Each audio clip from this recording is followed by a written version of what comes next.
Welcome to the Living Out Loud show with Michelle Wadleigh and Alan Vukas. In each episode, we will explore practical spirituality through inspiring and enlightening conversations. Be a part of our weekly conversation with a rotating cast of speakers, teachers, and authors as we uncover and share spiritual, mental, and emotional tools to help you live your authentic life out loud now.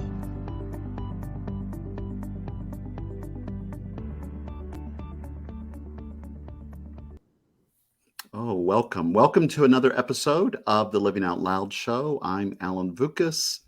And I'm Michelle Wadleigh, and we welcome you here today. We are so happy to be here with you and for you every week, Wednesday at 12 noon. We are very happy to be in service. Oh, yeah, it is. Oh, and hello, Michelle. It's good to see you. Thank you. Good to see you. Yeah, this is our weekly conversation. We come together to have these conversations as they relate to the weekly themes for Centers for Spiritual Living that is offered through the Global Themes. And it's also in alignment with the monthly Science of Mind magazine, their topic each month. And so we use the topic as the basis for our conversation throughout the month. And I have it.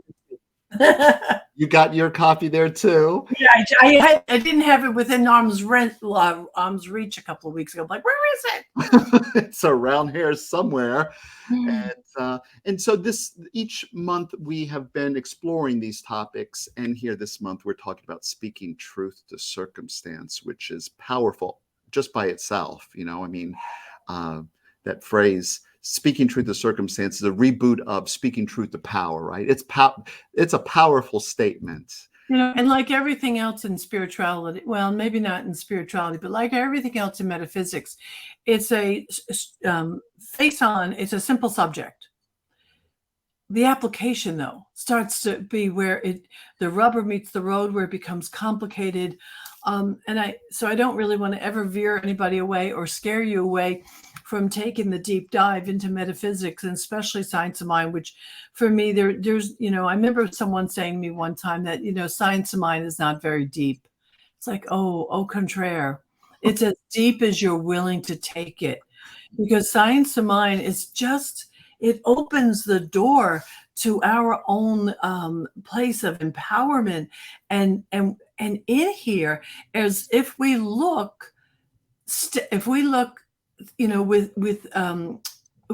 with the intention to really find, we will find vast amounts of resources, vast.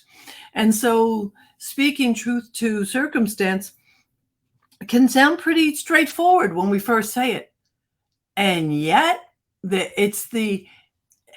actually comes down to the neuroplasticity of our brain and our conditioning. Because what I'm learning more and more and more with all the people that I work with, and not only, but very specifically women, is that we often don't know that we can change, in air quotes, change our minds.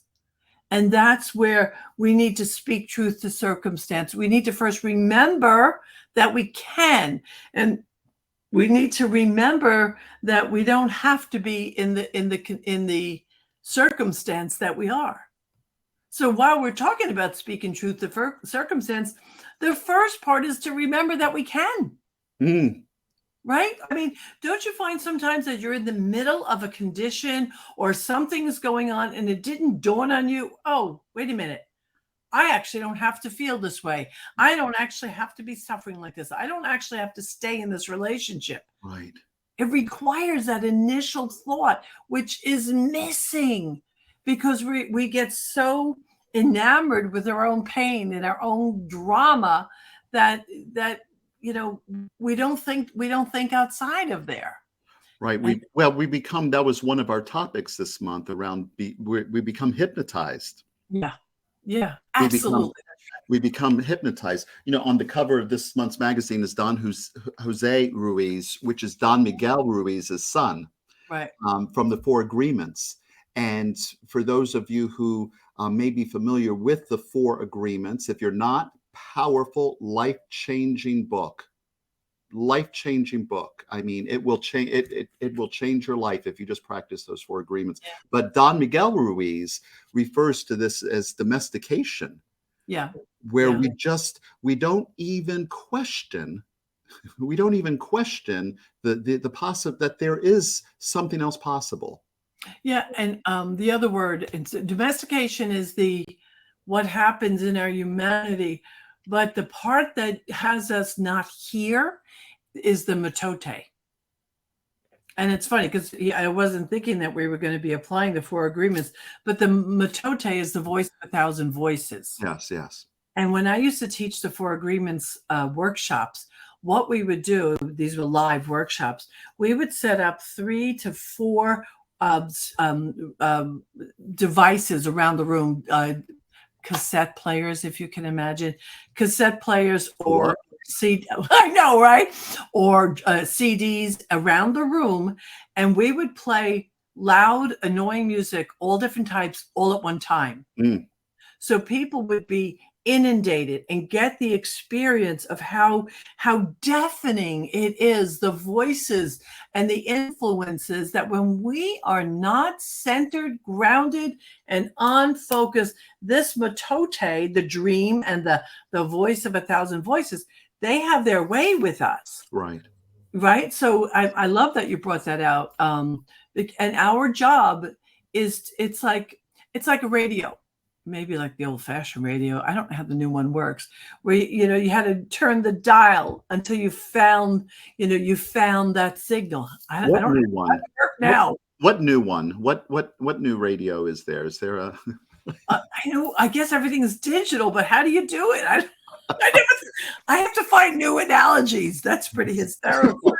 But you still have to tune in. You still do. That's right. You have to find the signal, and the signal you and I and our listeners want to find is the signal that feeds back to us the evidence that we are worthy of moving out and beyond our limitations, moving out and beyond our circumstances. And that's the work that we have to do. I love that, because as we're even talking about that, so to take that analogy or metaphor, I never get those right as far as what's the difference. But to take it one step further is, yes, we have to tune in, right? I mean, it's what we're tuning into. And I think what's powerful about this month's topic is the reminder that we are the picker. We are the ones. We can change the channel. It's a reminder that we can tune to something else. We can listen to another voice. We can speak. We can have another conversation. We get to choose where we are giving our attention. And so this was one of the main themes throughout this month so far.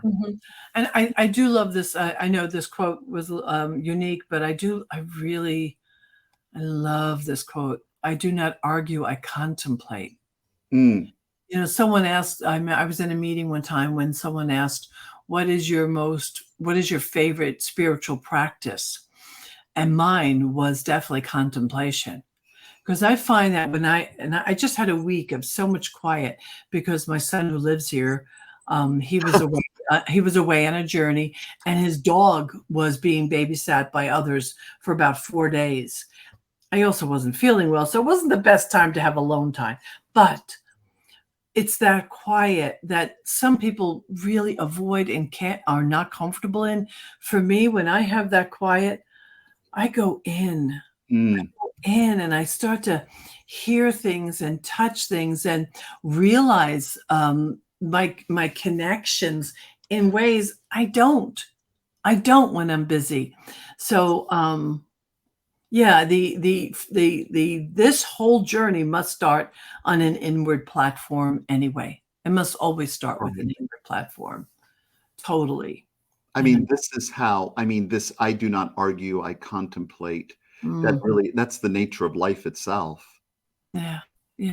It just is. It knows. And through that self-contemplation, then the act of creation, it is the creative process, right? Through this contemplation. And that's in our own lives too. What are we contemplating? What are we contemplating? And are we contemplating, just the reminder, just going back to the again, that's really, I can see myself in my car turning the turning the knob. I drive a 2004, 2005, maybe it's an '05. It's been so long, but a rally red Honda Element. It's a lunchbox on wheels, and I love it. I love being in my own element. I really do. I love being in It's a and nice metaphor. I do have a radio in there, and I get to see myself. I can change. I can change. So what am I contemplating? There have been times in my life where I have felt powerless. Mm, I have felt powerless, or because the circumstances were out of my control. yeah. Maybe Yeah. others had control. And what I was contemplating at times was my powerlessness. Or Mhm. the idea that, oh, this is, this is happening to me. Why is Right. it happening to me? Somebody rescue me. And oh, what are we contemplating? Right. Even I'm just going to say, I think early in my life, I don't think I was never one to live much with the question of why. Why is this happening to me? yeah, I just wanted to know, how the hell do I get out of it? yeah. How the hell do I get out of this insanity? But wait, I'm going to digress for 1 second, Go because ahead. This this is is what we do. yeah, I know. But this is so silly. This has nothing to do with anything. I'm getting to my car this morning, and I'm driving over to visit my grandchildren for a few minutes because I wasn't feeling well. I hadn't seen them in a number of days. And I got into my car, and you know what I did? What did you do? My hand went to the column to switch gears. Do you have a I do you have a know I haven't had a gear shift on the column in probably 4 cars.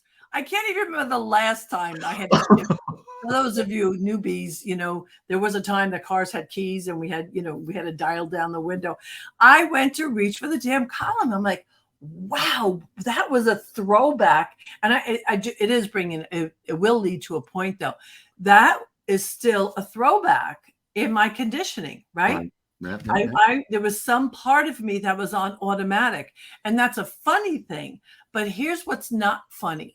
We do get conditioned, and without contemplation and without questioning, the automatic that is living in our conditioned mind and our subconscious, that's what comes out. Yes.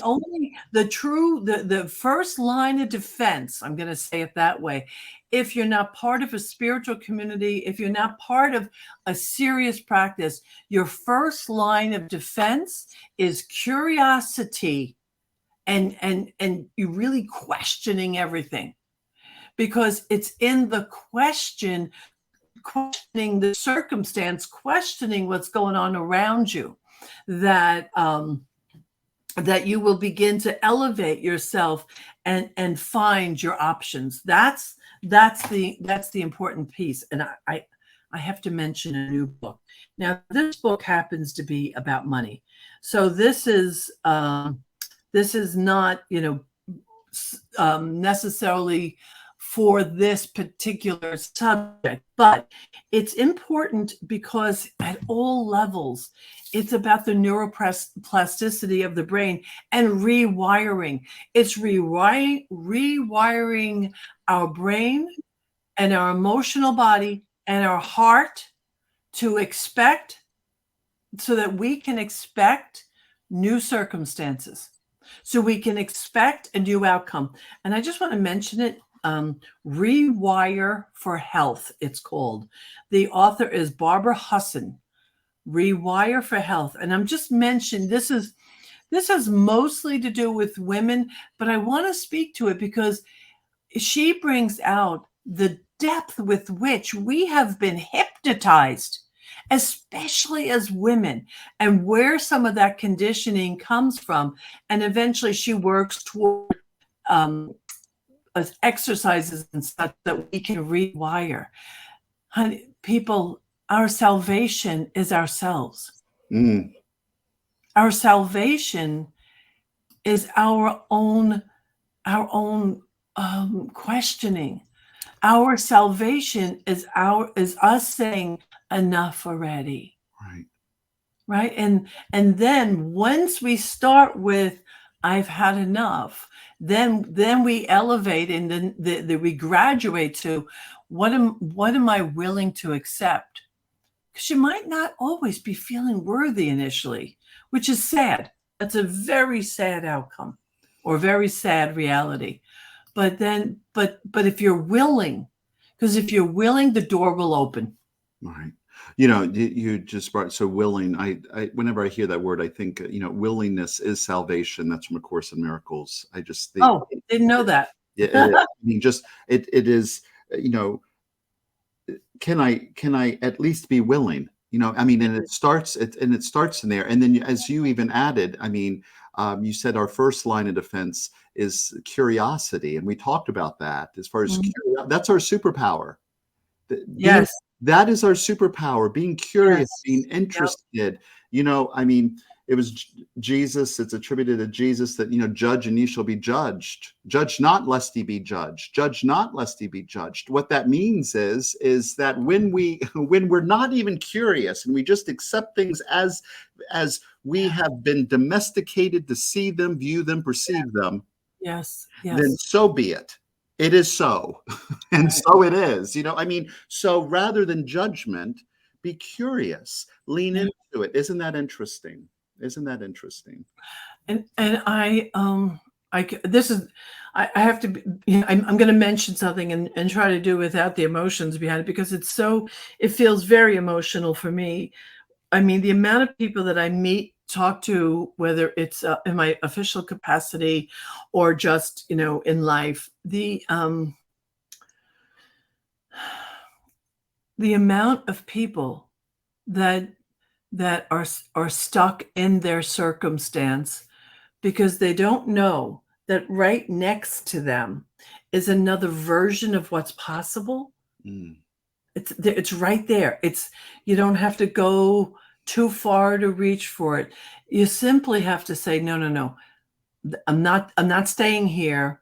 I'm seeking freedom, or whatever it is that you happen to be, feeling, at the time. Yeah. And I find it heartbreaking. And then I go back, I thought, oh my God, I'm so blessed. You're blessed. We're blessed. We're blessed in this teaching. We're blessed in this movement. We're blessed to have this community. And if this is the only time in a week that you have a powerful conversation, even though, our audience is listening, then at least you are already blessed. Because you have somebody in your ear saying something else is possible. Right. Something else is possible. And we need more than that. More of that. We need more and more of that. I mean, using the story of of a gardener, as you were just saying, we don't have to, there is a parallel, there is unlimited potential. There's unlimited potential possible to us, but it only becomes a possibility when we become curious about it and interested in it, right? I mean, unlimited potential, but just because there's potential doesn't mean that that's going to show up for you. It just doesn't fall out of the sky. You have to tune into it, right? You have to become curious and interested about it. And a gardener does not, so I'm going to bring this to the garden. A gardener does not have to, this garden is just, we have a G-rated show here, but this garden is just a mess. I'm going to have to start over with this other garden over here.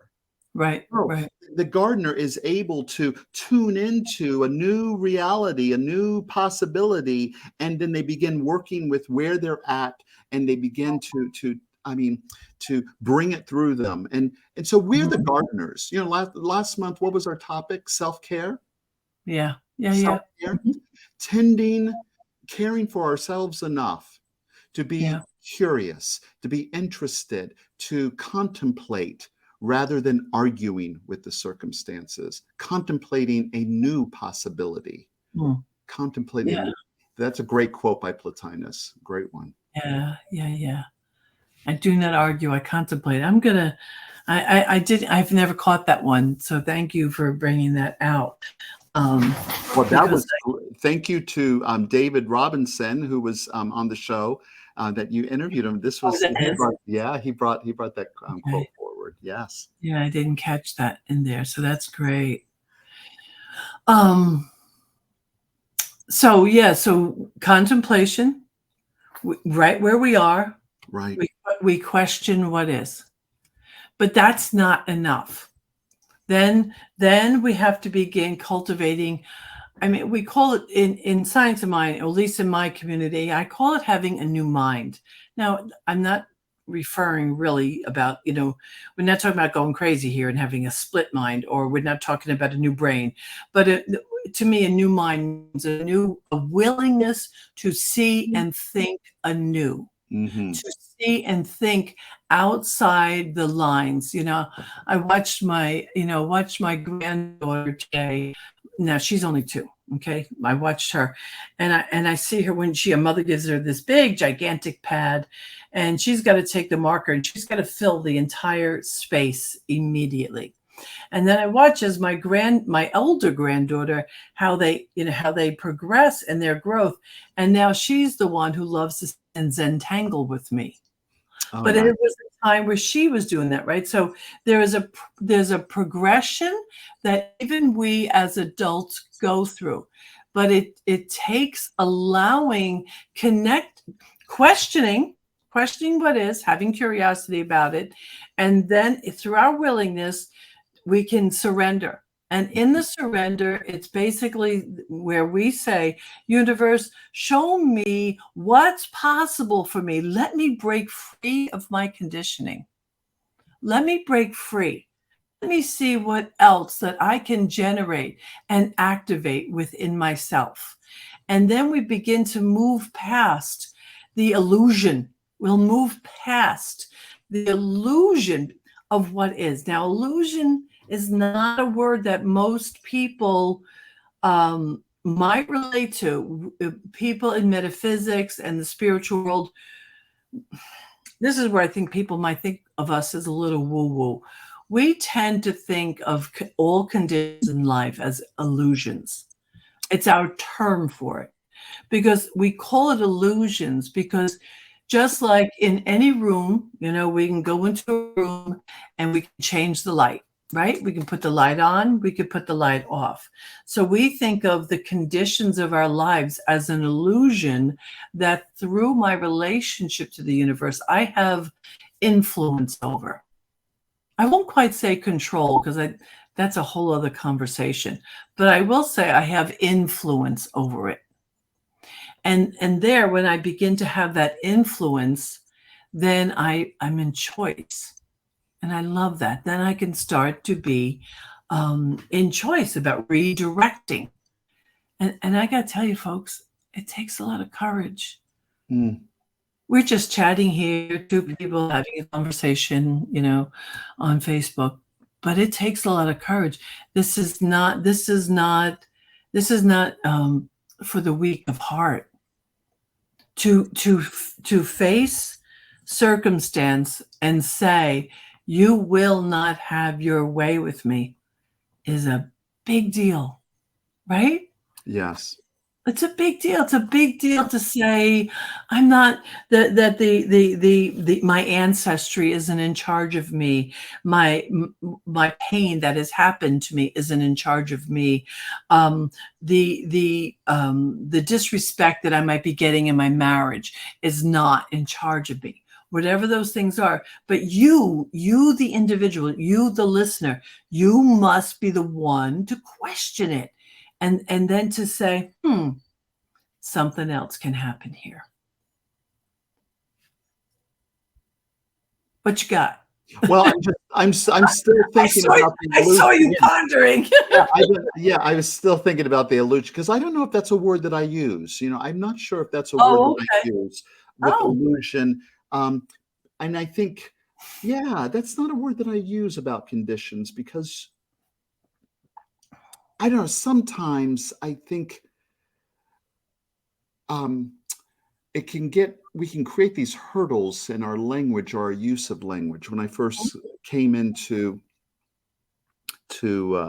science of mind, into this teaching, this was a few years ago, and this was back in Florida, and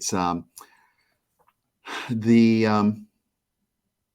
I remember I used to hear people when they would have a cold or they would be going oh. and they would say, "Oh, I have the appearance of a cold." Mhm. And there would be what felt to me to be I don't know, these verbal and mental gymnastics in order to make language to make our experience sort of fit what it is our beliefs are. And it just got and then I had a conversation, here's what, Ernest Holmes says that we don't deny conditions, we deny the power of them. Right, and to me, that's the illusion. Yeah. I agree with you, Yeah. but I think the condition is the illusion because it's changeable. It's not if there's no part of it that could change, then I would think it wasn't an illusion. I mean, I don't know. I don't do the Course in Miracles, but I've heard enough to believe that that's what they say too. That Yeah, and this is why this is why I this is why I'm not a course teacher. I mean, and because of the in the moments I mean, it's not permanent, it's transient, it's illusory in nature, but I understand what you're saying, and it's semantics. I mean, we're no, I talking know, but this is a great conversation because I guarantee other people are. yeah, I guarantee you other people get lost in this conversation, and it might be that other people turn us off right, or yeah, turn off the metaphysical world because of this kind of confusion. So I love unpacking this with you yeah, because and so I'll give you a couple of examples of things where I actually applied this in my life. And it was maybe, I forget how long have I been here in this home? 8 years. So it was probably about 10 years ago. I had moved out of my home, my 30-year home, and moved into a small apartment. Lovely little apartment, lovely owner. Oh my God, she was just such a great landlord. We were only there for a year and a half. And during that time, I was having these very painful and unexplainable for me because I hadn't had an injury, physical pains. Like I was having issues with my hip.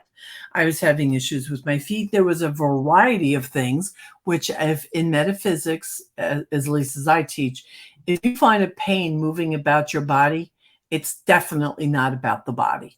It is a distraction from what's really going on.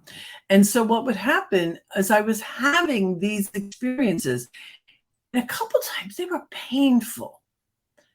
And but because of the way being reared in metaphysics, I was not denying that I was in pain because I was, but I was denying that it was my reality. mm, And so and I stayed in the pain as long as it needed until literally it dissipated and it never comes back. And I have done that with a variety of things. So I guess that's just my version or my perception of what the illusion is.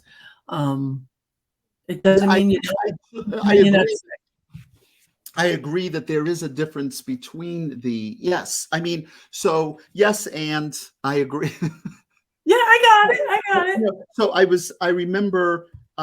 remember when I had a shift around this, or at least my relationship with that idea is I was visiting with a colleague, and I had a cold. I was sick as I mean I was it was just there was I was sick as a dog. Spewing I was fluids. I, it wasn't pretty, and I should not have been there. I should have been at home in bed. And she said, she goes, so how are you, so what's going on? How you doing? I says, well, I've got a cold. And then I was like, oh, like almost like, oh, cancel. I mean, it wasn't that, but, it's like, no, I'm dealing with the appearance of a cold. And she says, come here. And she put her hand on my forehead. She goes, yep, I feel a fever. Yes, so she goes, you have a cold. Yeah, I mean, and she was a nurse for decades, and so so she goes, "You have a cold," and so it's your experience of it. So I guess that is where it is my perception of, or the meaning. That's where the illusion comes from, and that's where I agree with you. And that is what I do have. I have influence on is my perception of what is going on in my world. The story I'm telling, I can tell a different story. Don't get me wrong. If something hits me, like, I just went through a couple of days of not feeling well, I go down. I'm not one of those brave people where I'm going to go to work anyway. Give me drugs. I'll be okay. I'll go out no, I go down. It's actually, in some ways, I lean into the effect because I'm not denying it and I don't want to avoid it. And if there's something that if there was a metaphysical cause, it will come, but it won't come if I distract myself. So I'm not like this brave person, but I just don't want to give it power. And you said that before. It's about denying the power of the effect of what we're seeing, and even of the often. And this might not. And listeners, please beware of what I'm about to say. This might not be possible, but even I'm always careful of any diagnoses. I question that. Don't take it. Don't take. Please, people. I'm not saying don't go get care. Get care, but question the diagnosis as your authority. Right. Because doctors only know what they know, and not all doctors. I'll never forget this. I think I've said this before in the show. George Carlin said, by process of elimination, somebody in the world is going to the worst doctor in the world. I mean, my husband got sent in to have a stent put in his heart. He got put in the hospital. They were certain. They did this one nuclear whatever test and said, oh, this so much percentage of the front of your heart is clogged. And we were like, oh. Then they did another test and, oh, not that one. But over here, there's on your other artery, it's clogged. We went, oh. They said, okay, you need a stent. We're in a medical center. We are surrounded by experts that are telling us he needs a stent. So we're all prepared. We're ready for this. They put on the video so they teach you what the process is, and they teach you this little thing they're going to put in your artery. We are prepared, and I'm praying. We're doing what we're doing. I go home. I come back the next morning. I come back a little too late because they took him in earlier. And by the time I got there, he was already in recovery. I went, oh, my God, you're out so early. And he looks mad. I'm like, what? He said, they didn't do anything. I said, what are you talking about? They went into his heart. They went in there. And they said, it was wrong. You don't need this. Now, Alan, everyone from all the tests was certain. Right. Certain. Not only that, one thing. He was told years ago by another doctor that he had a bicuspid valve. There was something about his valve that was wrong. And he was certain. He acted this way. He would tell the doctors so that they knew what they were dealing with. He told his daughters because evidently it could be genetically handed down. They were wrong. They're in there looking at his heart. That's so right. I'm sorry if I don't hand over my personal power to someone that has an MD at the end of their name. Oh, that's I'm going to question everything. It's just, yeah, it's just, that's just one, it's one opinion. And I have a doctor's appointment on Monday. I do go to the doctor. Mhm. I and I do get tests, and because there are physical laws, Mhm. there are physical laws, and so I want to I want to be, in order, Holmes says this in The Science of Mind, that in order to to oh my gosh, you have to obey the law in order to um I'm drawing a blank here, but it's not to to use the law. You have to obey the law. That There we go. You have to. That's a paraphrase. So I have to obey the laws of electricity if I want to use them. Mhm. Mhm. Right. I can't just go willy-nilly and I'm going to do Mhm. it my way. There is, so in physical law, there is that as well. And I do, I do take that. I take my doctor's opinions as one form of input and Right. information, but Right. it's not the whole of the story, because they're speaking about the physical part of me, and I'm so much more than that. Mhm. Mhm. I'm not just that. I'll give you The two. non-local of you. That's right. Yes, Yeah. the There's the all of me. local of you and the non-local of you. That's right. They're just looking at one sliver, one Yeah. sliver. I Right. had Right. two instances. There was one, and this has to do with when we bring the truth, or the spiritual truth, into a into circumstances, right? When we become curious and interested about another possibility. Well, all what we've been talking about here, and this is Mhm. showing up in here and around us talking about our bodies. I had a client come once who when I had met her, she uh, had been living with COPD for a number of years, and it was getting progressively worse. Mhm. And she couldn't spend hardly any time in any room that had carpet, or she was just, her life became very small, and with Mhm. all of the breathing treatments and oxygen, and her life just became very small. And so we met, and we were having a conversation, and so I said, "So how can I help you?" And she goes, "I want to be done with this. I'm tired of this." That's where it happened, right? Sorry, yeah, she goes, "I'm," That's when it happened, when she said that to you. that's right. She was ready to be done with it. And Right. so in that I just got goosebumps. And in that Yeah. conversation, I then asked her, I says, "Well, then," I says, well, why are you, um, trying to prove them right? What if they're wrong? What if, I said, they practice, these doctors are Mhm. practicing, and there's always new advances. And today they may not be as correct as they were yesterday, Mhm. because, Yep. because they're practicing. And so I said, "So how committed are you to proving this diagnosis as true? Is it possible? Is it possible that there's something else to be known?" And do you know, it was in less than a year, her doctor told her that her original diagnosis must have been wrong, because she was off the nebulizer. She was no longer taking oxygen. She had regained lung function, and what they had told her, at least this is what she relayed to me. She goes, "You don't regain lung function if you have COPD, so there's no way I could have had COPD." So that was one example. Another example was, and this is us bringing truth to circumstances. Circumstance, that's right. Right. And so I had a situation where I went to a gastroenterologist because my liver functions were high for a period of time, and um, it was just, my blood work was a mess.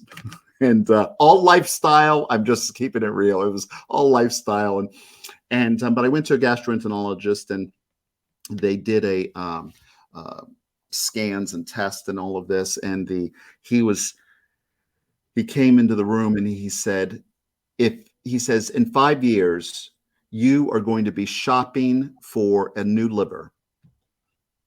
How That long he ago was said, that? Oh my God. Oh, it wasn't even. So he had diagnosed me with non-alcoholic steatohepatitis, NASH, Oh. which is the number one reason for cirrhosis of the liver in the United States. And it is predominantly lifestyle dietary related. Fatty liver disease, you might hear it's sometimes referred to as that, but they're not entirely the same. NASH is the result of fatty liver. And I began treatment. And when I'm talking about treatment, I'm talking about spiritual mind treatment, affirmative prayer.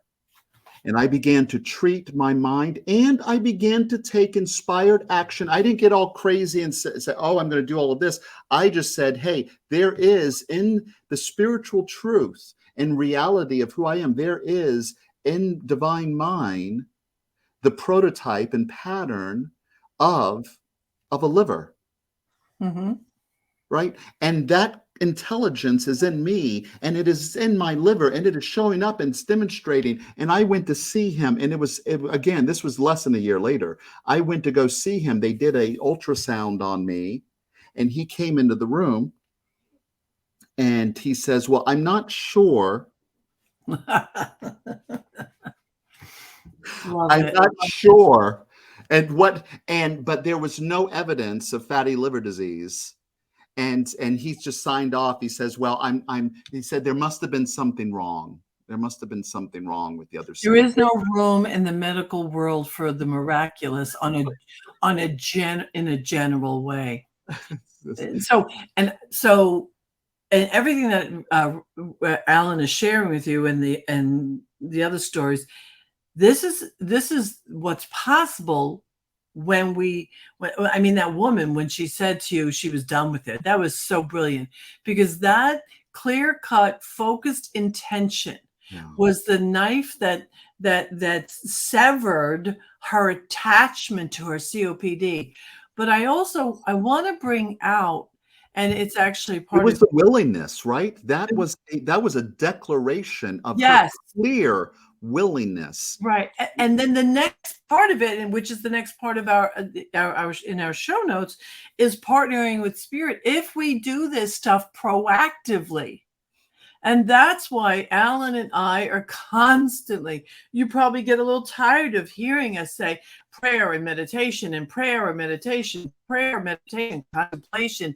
But it's when we are in spiritual practice, when you get yourselves out and you take care of yourself, and you're walking, you're in the woods, you're doing, you're in life. That's the proactive part. So it's great that we can create the miraculous. And that's what we do in Science of Mind. In Science of Mind, we are not distracted by the conditions. We are not distracted by circumstances. We may be, until we're not, right? Right. And that's the work. The work is to not be distracted. Yeah. Okay. Yeah, I'll take that rewrite on the spot. Yes. So, but when we might see it, but we're not going to settle for it. Right. We don't settle for it. But I promise you, if you are listening, a steady set of practices where you are consistently aligning with, consistently surrendering over to these practices can even prevent you from going through all this stuff. In spiritual communities such as ours that Alan and I are the spiritual leaders of, I can almost guarantee you that there's so much less conversation within the communities around health and medications and all that stuff when people have coffee. Why? Because we generally tend to be healthier. We generally tend to be. And I'm not saying that, again, that people are not, God, everybody has to take care of themselves. And you can only, and this is the other important part, you can't demonstrate your consciousness. So if you have fear or doubt, acknowledge it, take the pill. If you have fear or doubt, go to the doctor. Don't not go to the doctor because someone told you, oh, I can heal. No, healing is Healing's a big deal. It's not a simple thing. But if fear and doubt get in the way, go take care of yourself. Oh Right? gosh, yeah. I Yeah, mean, please do what you it's have to do. right. If God is all in all things, spirit is in all things, and all things are in spirit, Mm-hmm. Mm-hmm. then that pill, the divine, I mean, think of the intelligence that was present and is present in providing medicine to those who may. Yeah, so I don't make any distinction between one. I was speaking to someone and they were upset that they were not able to demonstrate a healing in a specific way, meaning that that the fact that they required surgery in order to come through the condition then Mm-hmm. felt to them as some type that they had failed in some way. And Mm-hmm. and and I, that's not how I roll. I mean, if it's all God and it's all good, then thank you for the doctors. And Thank you. it's not very self-compassionate to criticize yourself when you're already in a surrendered position. That's all, that's not very compassionate. Um, shoot, I had something you said something I wanted to respond to. I can't remember it now. I Oh, I'm can't. good for that. Um, but what did you say? Well, here I will. While you're thinking of it, Yeah, I just thank you. wanted to share this quote from Raymond Charles Barker, one of my favorites. Mm, You are in the midst of a power which is saying to you, "Use me, direct me, express me." yeah, yeah. I mean, our circumstances may try to convince us that we are powerless. Mhm, Um, and we have all these voices in the world that try to tell us this. mhm, And, mhm, and the circumstances can appear overwhelming depending on what they are, and not just even our own. I mean, look at the world. I mean, there's plenty of things that we could find, that I can find. I mean, if you spend any time, I've been spending some time on what was formerly known as Twitter, the app that was formerly known as Twitter. They just changed the name of it They did to what? to X. To what? X. X? Twitter is now X?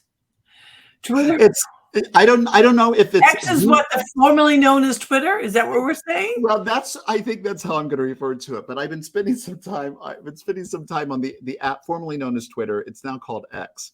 And but yeah, if you spend any time on social media at all, I mean, you are apt to, it doesn't matter what the platform is, you're apt to run into some voices pointing out conditions and circumstances in the world that are unwanted, right? Or the news.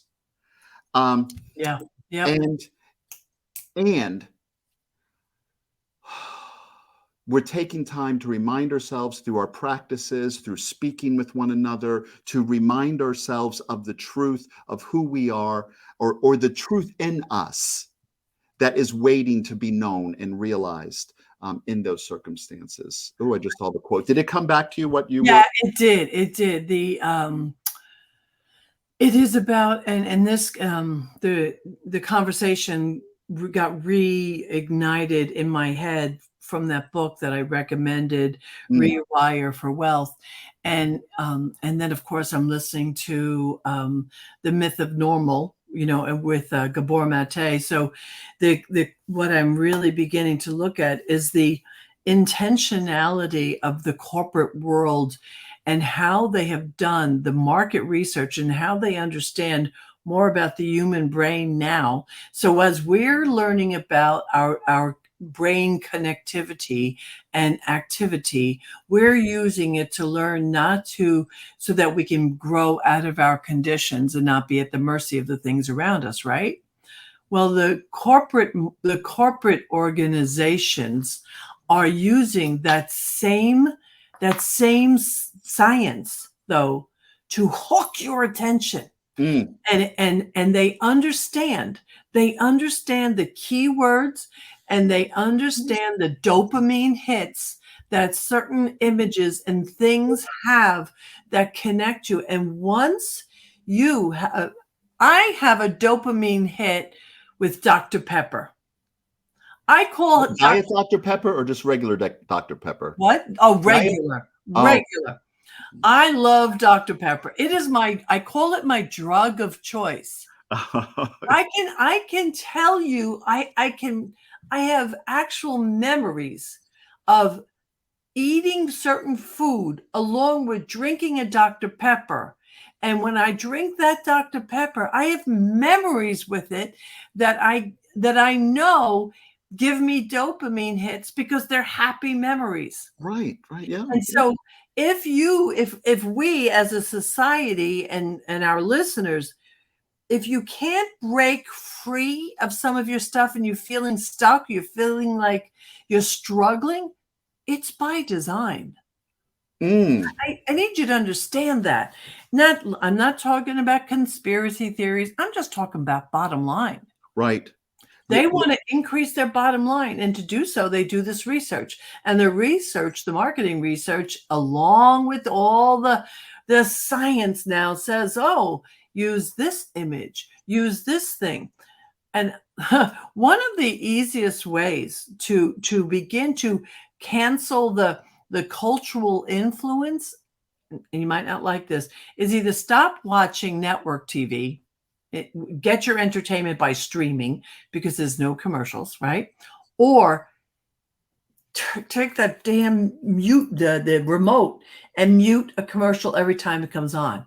So that you can start to cancel out the connections with what they are trying to sell us. Yeah, that's what I wanted to say. I mean, I'm going to come back and I want to underscore that because see, the only thing we have is our attention.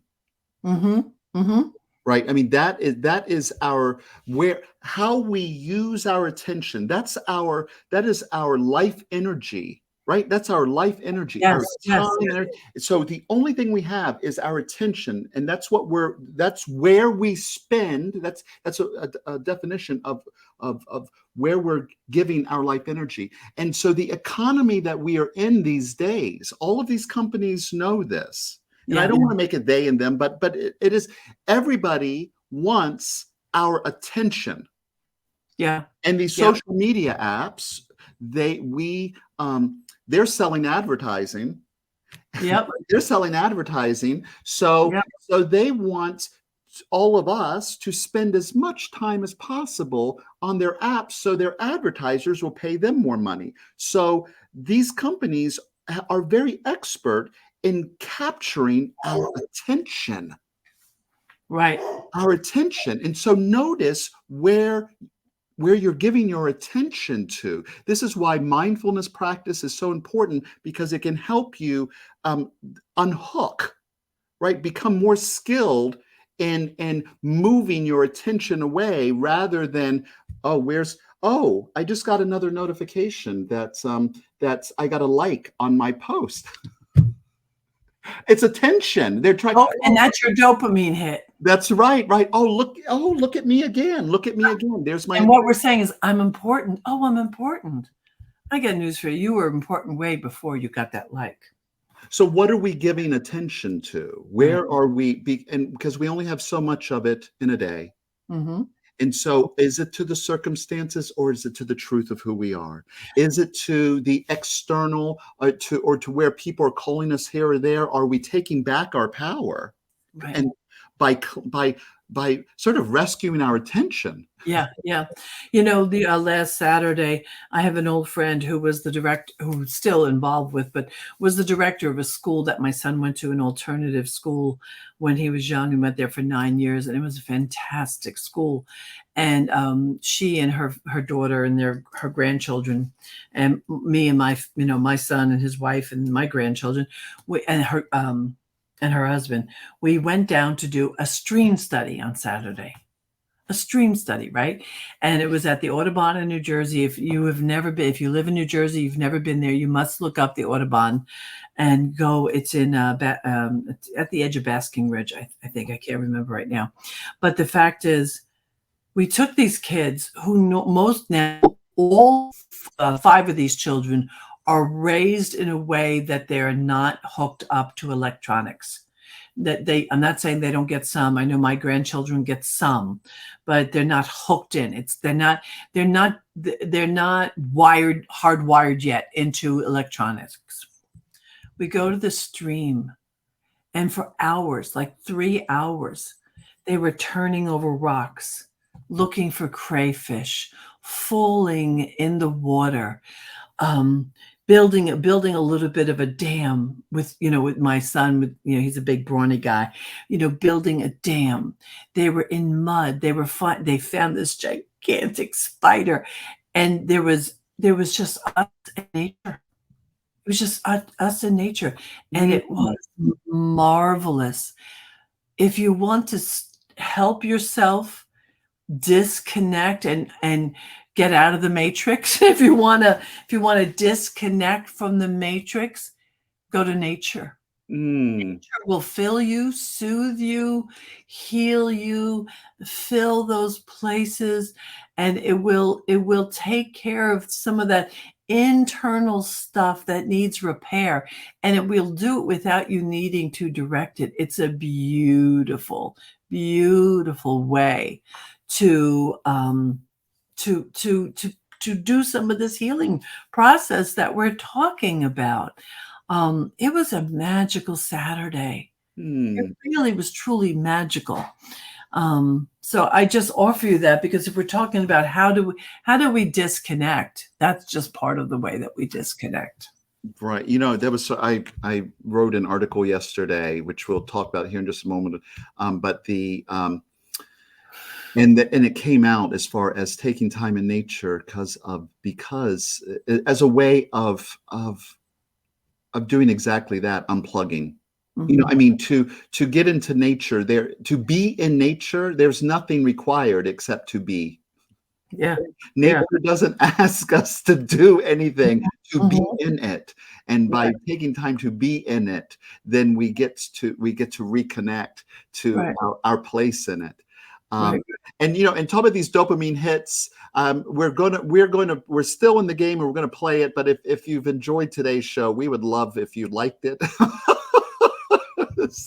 Oh, right. There you go. Please like me. Please like me. Yes. So subscribe and like us. So we're just going to, because we're coming up to the hour, and take a moment to go to our website, livingoutloud.show, to subscribe. And you'll get notified of our shows, and also the replays and the show notes and the quotes that we share, the books we name. Go to Living Out Loud. Today was 23, right? It is actually 24, but 23 works. Yeah, 23 works. The numbers. We're newbies in this yet. We're still newbies. And you're joining us for the journey. If somebody wants to follow you, Michelle, where do they go to find you? I am Rev Jersey Girl on Facebook and almost anywhere. If you put in Rev Jersey Girl, you find me. I am the founding spiritual director of the Center for Spiritual Living North Jersey. We are currently functioning still in the Essex County of New Jersey, and Planned Happiness Institute is my personal, or my 501c education nonprofit, and it's out of there that I do a lot of work, and my classes and my workshops and trainings, and I like to put in one early plug about something that's coming up. I don't even have a URL for it yet, but I'd like, for those of you who have done any work with me, we are coming to the Northeast in November, and we are doing an entire retreat in Fairhaven, Massachusetts. So put that on your calendar, save the date of November 3rd, 4th, and 5th in New Haven, Massachusetts. Fairhaven, Massachusetts. We'd love to see you there. And you, Alan, where do they see you? And you can go to Planned Happiness Institute, and you can get all the details there, I'm sure. And so, yes, you can find me, Rev Alan Vukas, on Facebook, or at Concordia CSL, where we stream live every Sunday at 10 a.m. here from Rhode Island. and at Concordia And Center Spiritual Living. they are, when I see you guys on Sunday, I want to give a plug to you. See, Concordia CSL is a wonderful community. It is. It's a wonderful, warm, diverse, out loud kind of community. And so I'm just giving you that plug because, you've been there for so many years now, and the Northeast. I mean, it's a little far. People of our nature, we're far and wide. So yeah, you have a beautiful community. I love your community. I love it too. I mean, and it's great. It is a beautiful. Concordia means where many hands and hearts come together as one, and that our community is our number one value, and you see it expressed and embodied in and through everyone who comes. Right, and you have your men's group, you have a women's group, you have our rainbow room for the LGBTQ plus. Yeah. We've talked about a seniors group, but it's a wonderful community. And if you check us out online or if you're in the area, please stop by. If I live near you, that's where I would go. Oh, thank you. Yeah, and we'd love to have you. We've had you up here a couple times. Yeah, but I mean, I would go there for my spiritual food. That's how how much I really do, love and adore what it is you do. And I don't just say that lightly. I don't. I want to put a heart on that. How do I heart that? Just send me some money. I want to heart that, yeah. And I did want to mention, though, newthoughtnewlife.com. Check me out there. I have been writing there regularly, and actually I'm putting out a lot of articles every day, and I'm going to be doing some what I'm calling notes and quotes, which are, as you can read along with me, and as I read through a book and make notes about it or highlight quotes, then you'll be able to access those and comment on them. I'd love to hear what your thoughts are about my thoughts. What book are you doing?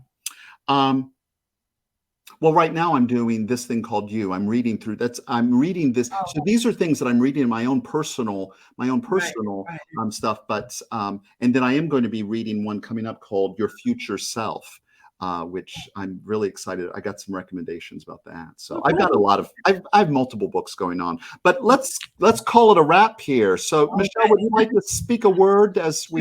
Sure. Close out this incredible month of speaking truth to circumstance.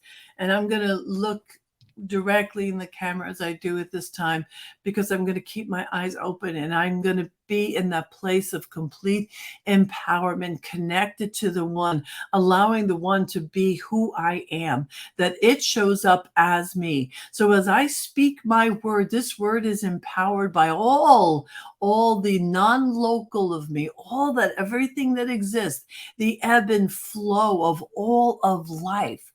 So I know that I am more than what I see. I am more than when I feel stuck. I have the ability to access resources from all corners, known and not known, to rise above my own circumstances.